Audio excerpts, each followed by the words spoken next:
Matthias here, and today I'm going to be going over how I make a deck. You'll peer into my mind's eye basically on how I think and make decks. So I kind of had an idea of what I wanted to make. I'm gonna go right into it. I was thinking forest and fire. There's in one of my episodes I got a card that they were all combined together. Oh, sorry. It was like these riot cards basically. I think I was gonna try. Those 6 stars. So here we go. Where are they? Right. Okay, right here we got these chaos bringers, which I thought I had 2 to be honest. But so this adds one red or forest mana into my thing. If that mana is spent on a creature spell, it gains riot. So that's basically what I'm going to base this around. A lot of these creatures already have riot, so I kind of don't need it, but I think it should still be good. So basically I'm just gonna look at all these creatures that have these split forest and red spells. So when this enters battlefield, choose up to 1. Ravager Worm fights target creature you don't control, or destroy target land with an activated ability that isn't a mana ability. I don't know how often that happens, but it could be good, plus it's a strong creature. I'm gonna put that in there for now. I might remove some cards later. Remove a +1/+1 counter from a creature you control, deals 2 damage to any target. That's a pretty cool effect.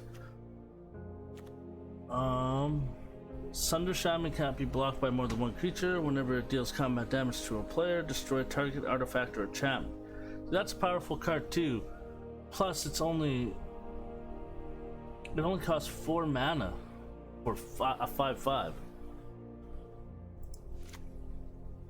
I'm gonna actually put 2 of them in there. Alright, and this is creatures, spells you control can't be countered. Okay, see this is good too against the blue deck. I'm gonna put one of those in there.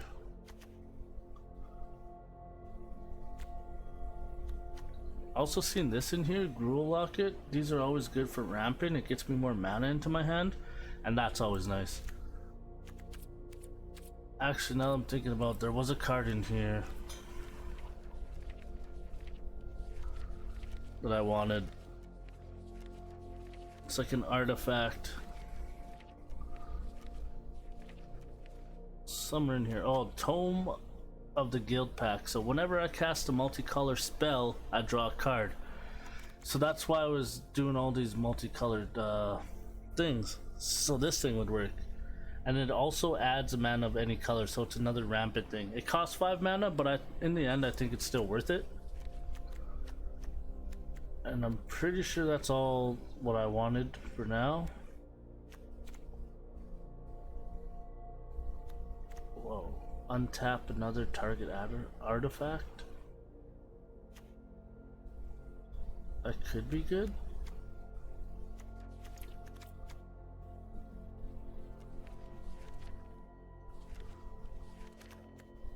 I was gonna add these in there, but I don't really need them, so I just crack them and I can choose any mana that I want. But I'm just gonna go with a lot of multicolored mana for now.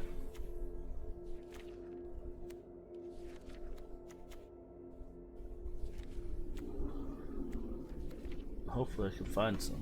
Okay, so let's see. As long as your turn, this thing has hexproof. That's always good to have.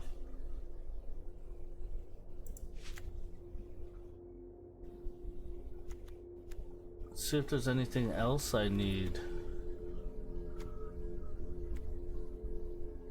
enters the battlefield. Okay, these are good to have. I'm just gonna choose all these. It's good to have splits.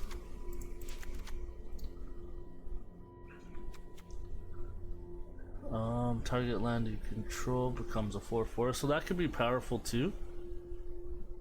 It might get rid of some of my land, but this person's pretty cheap, so I gotta keep them in there. I'll have 2 of them. So I basically get an elemental, one of my lands turned into an elemental creature, and it has haste, and then I can use it to attack them. Oh, having extra creatures out there is always nice. I'm gonna choose this spell. It's pretty strong, especially like if you deal with blue. Sometimes they summon really strong flying creatures, and 6 damage will pretty much kill anything you put out there. And the other one is target creature gets +4/+2 and gains trample, and that's really awesome to have too. How many of those do I have? I have 2, so I'm going to put them both in my deck.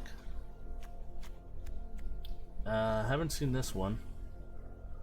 So target creature you control deals damage equal to its power to target creature or planeswalker you don't control. So that's actually a really good card, especially if I'm going to be having really strong creatures.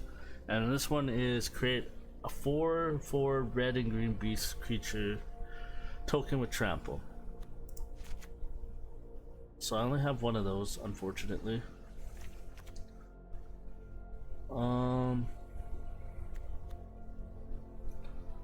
Can't be blocked by creature tokens. Like, these are all powerful cards. I've never really looked into this, so I don't know if I should go half elementals for this or not, because there's a lot of elemental spells, or maybe I'll just make my own elemental deck and incorporate those cards into it.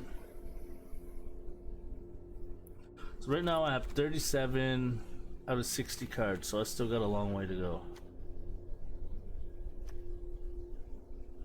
I don't know, there's not too much counters that I have in here, so I don't know if that card has a place in the deck with me.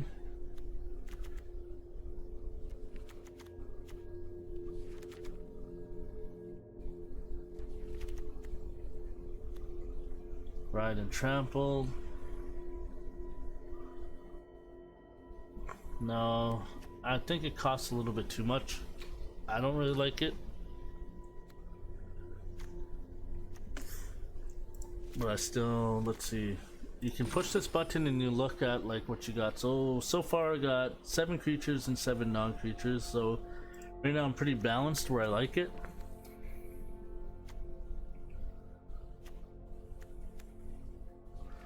I want to have to go into fire creatures, individual creatures now.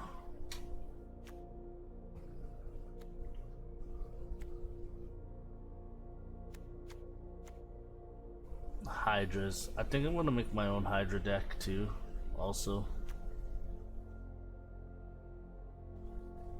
This will be my powerhouse in my deck. I need to find some like ramping up cards.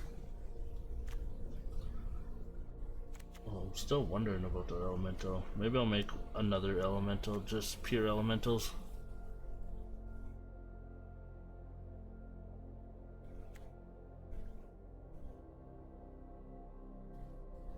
Enters the battlefield, you gain 1 life for each creature card in your graveyard. That could be good. So if Leyline Abundance is in your opening hand, you may begin the game with it on the battlefield. Whenever you tap a creature for mana, add an additional forest. So that could get me ramped up pretty good. And plus, put a 1/1 counter on each creature you control. I'm gonna put that in there, and then I'm gonna put a few creatures in here that ramp me for mana and stuff. I just gotta find them. Enchant land. So this adds as 2 manas, so help me get my more powerful creatures out there. So that's also good. Okay, I gotta stop getting distracted. I need to do what I need to do.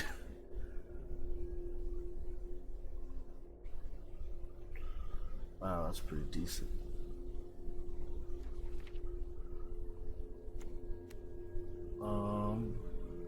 So this creature is what they were talking about. So I'm gonna put 2 of those in there. Add 1 mana, you control, you can produce. Ooh, so that's a good card. So now I have a few of those in there. I think I need a little bit more though.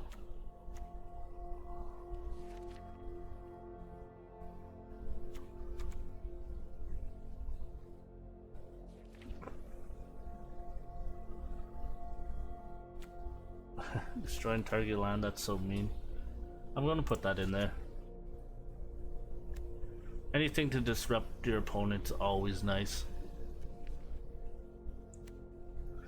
Whoa, do I have this card now because I opened in the packs? I wonder if you get to keep those.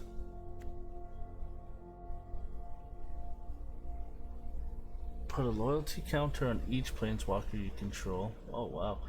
Create 2 1/1 red elemental creature tokens. They gain haste, sacrifice them at the beginning of the next step. So this person is going to be good for my elemental deck that I'm thinking about making.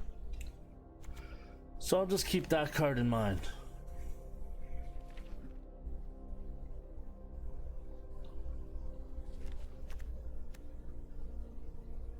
I think everything's pointed to me making an elemental deck.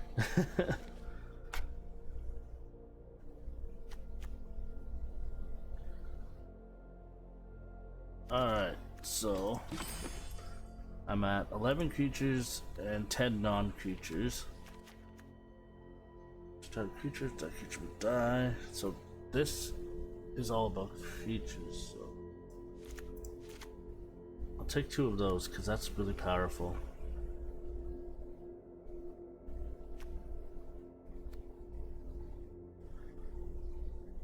Scorch Mark deals 2 damage to target creature. If that creature would die, exile it instead. See, there's another elemental.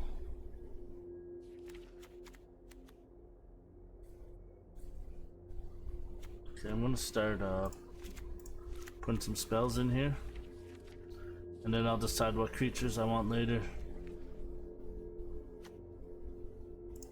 You know what? Screw it. Let's get let's get another one in those.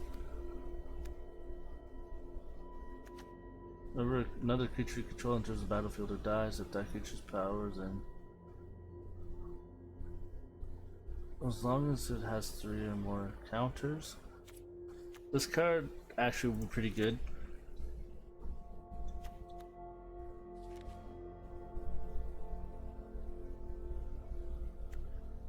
Describe whenever you cast that spell that targets a creature you control, draw a card. So this card doesn't quite work with red, because I'll be usually I'll be targeting them, not myself. It'd be nice to have it, but maybe I might use that for my elemental deck. Oh, there's goat in here. Oh, I don't got any gate cards, so never mind. Kind of useless. So I'm running out of ideas. I only have 9 more cards to choose. And I have 13, 14.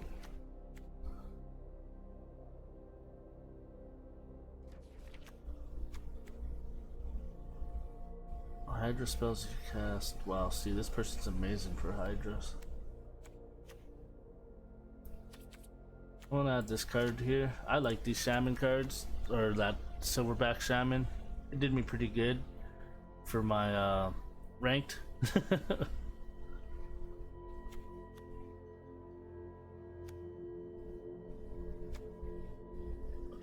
Battlefield. I guess I should go over why. So I'm choosing him because whenever he dies I get to draw a card, and any draw capability in a green or red deck, or both, is very powerful because they don't really have too much drawing ability.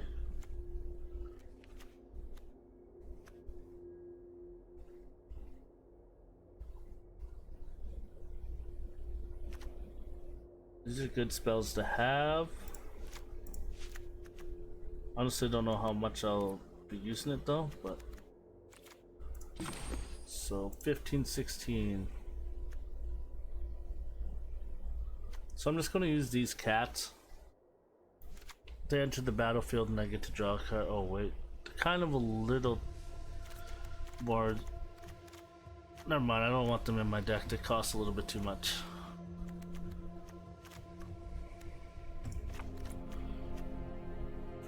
This is the hard part. The last few cards.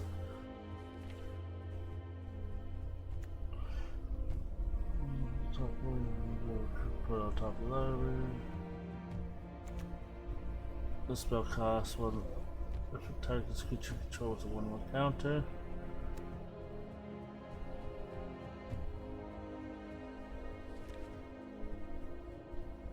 I might choose this card just because it has power and it only costs 2 right off the bat. I don't know why they're so cheap, to be honest. They should be 3 or 4 mana.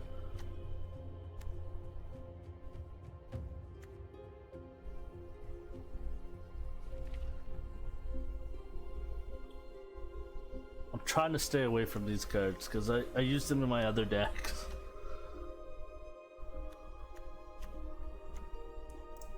Alright, I think I need to add a little bit more creatures. I'm kind of on that even mark.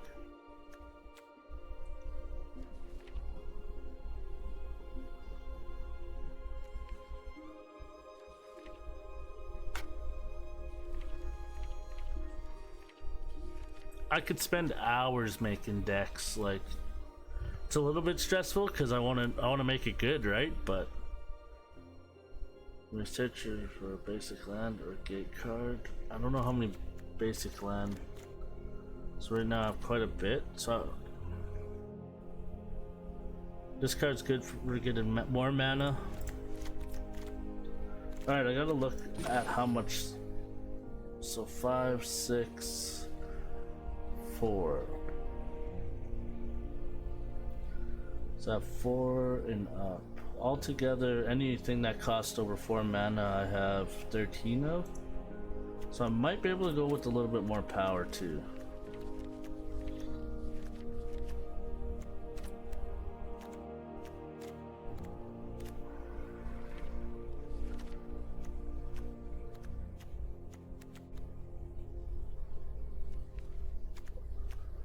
That worm. I don't know how many counters I have in this.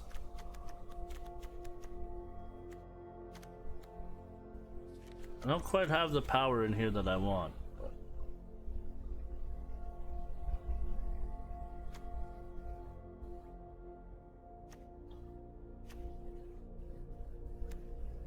so I guess I never explained what Riot does. So a creature enters the battlefield and it gets a +1/1 counter or a haste. So wait, maybe I should use, you know what? I'll pick that one and I'll get one more of these in here. So anything that has, basically any of my non-token creatures will have Riot now. I should have probably thought about that more. I think I've seen a few cards that said remove counter. Also, I never go 60 cards, I always go like 62 or something. 65. I try not going past 70 because that's too dangerous. You start not drawing what you need.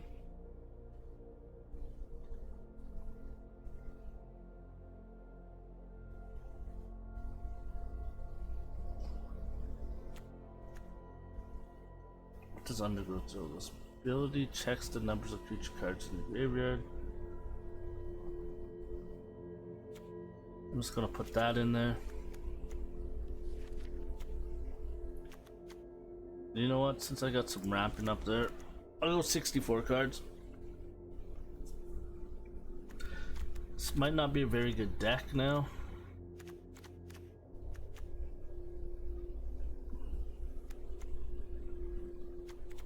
Let's see, I gotta count how many multicolored cards, see if that's still viable.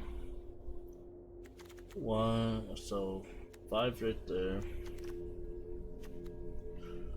So 9, 10, 11, 12, 13, 14.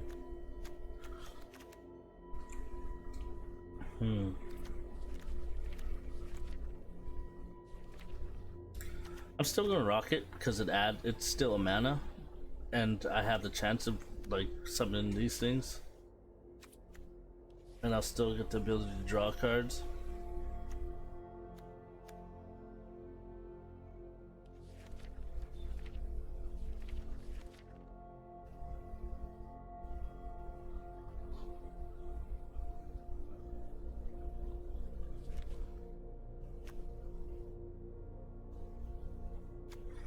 All right, I think that's the fine.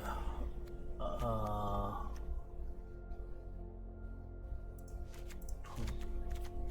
just keep adding cards. So right now, so this is the stats in my deck. I have 23 creatures, 19 non-creatures, so a lot of spells. I have 24 land in there, so that should still even out pretty good. So I should always draw lands when I need to. Also have creatures that act like land, so I don't really need as much. I have 21 fire spells and 35 forest spells. But I don't know if that includes, yeah, it's hard to say.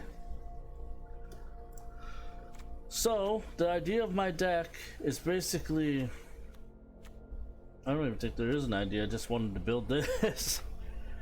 Basically I have creatures that will put more mana onto like the battlefield and be mana, and it lets me summon these stronger creatures that cost a lot more mana than usual. And that's the idea. Also, I guess a side idea is to add Riot and +1/+1 spells. And Riot's pretty deadly because it adds a +1/+1 counter to all my creatures, so they'll always be pretty strong. And yeah, I don't know how long that took me, so I think I'm gonna call that an episode, and I'll play next episode after this. And what should I call it? Riot Elite? I suck at naming things, but call it Riot Elite. I know this was a pretty boring episode. I just wanted to show you how I make my decks and stuff. And yeah, that's how I do it. Hope you enjoyed, and have a good one, and peace.